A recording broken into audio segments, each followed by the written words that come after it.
Reliability, validity, and leading inquiry in an educational institution. Many problems exist within our schools. We have students grappling with anger management issues. We have internet connectivity problems at schools. We also have education reform which is going on because many of our students are performing below par. So things like mental health, lack of resources, and high stakes exams are all issues present in our environment. But as educators, it is important to note that we have to do more to alleviate and address these issues as educational leaders. Action research is a disciplined process of inquiry conducted by and for those taking the action. So, as leaders, if we are going to take action to mitigate or reduce these issues and improve these situations, then action research is a very useful tool for us to use.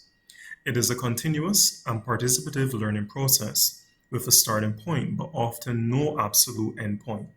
And that's because information is always being collected and improvements will always be made. So these improvements will be made based on information or data that we have collected.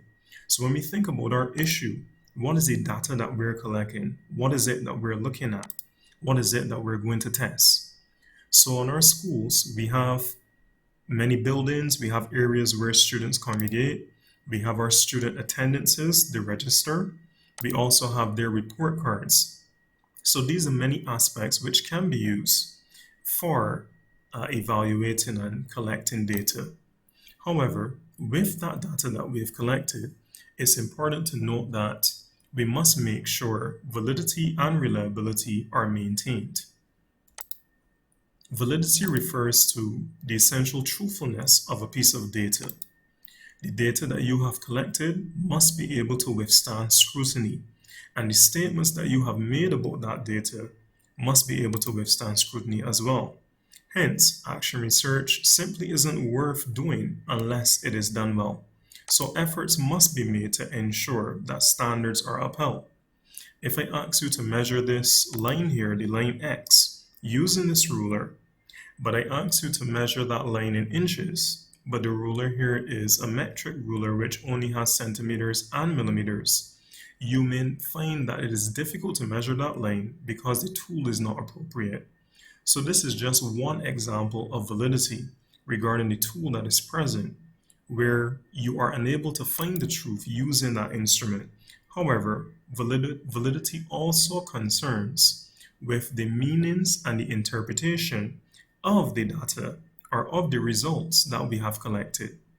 So when we take a look at this image here on the screen, a very well-known test with these animals, and we ask them to climb this tree, we all know that some animals here are at a disadvantage. But when we take a look at our results, the data that we collected, there are issues here regarding the validity because the elephant cannot climb that tree, the fish cannot climb that tree. So what it is that we're saying about this data, it cannot be valid. So when we take a look now at reliability, reliability refers to dependability, consistency, and replicability over time. So when we take a look here at the knife that is being used, that knife may be very, very sharp at this point, but over time it is going to become dull, and the effectiveness of that knife will be reduced. We may be able to hit our target now the first 5-6 times, but over time it may reduce. So these are all examples of reliability.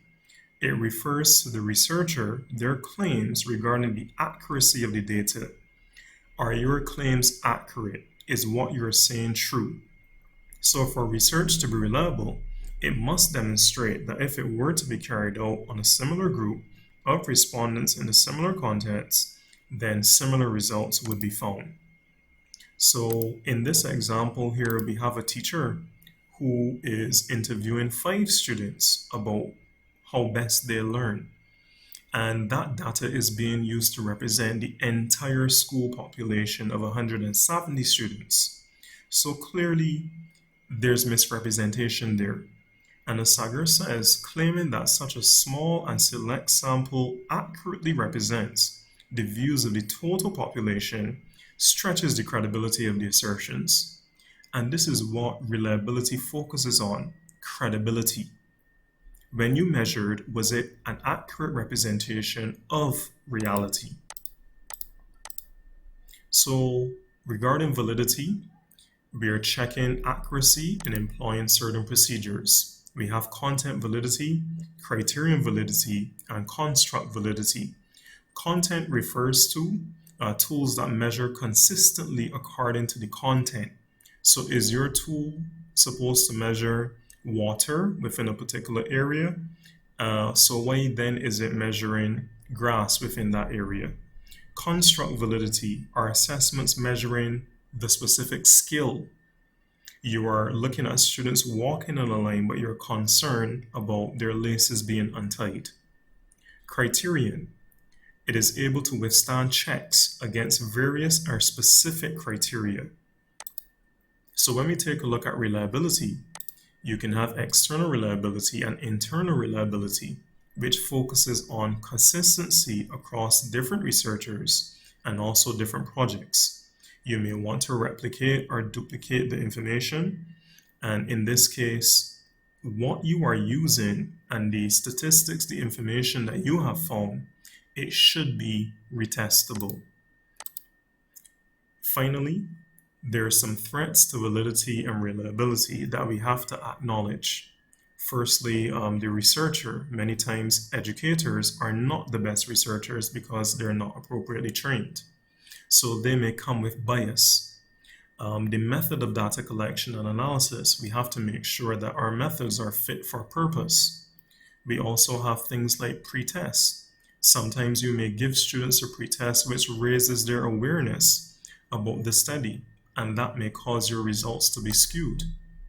So in an effort to reduce these threats, we will not be able to reduce or eliminate these threats fully, but we can do a little more to mitigate them or reduce them.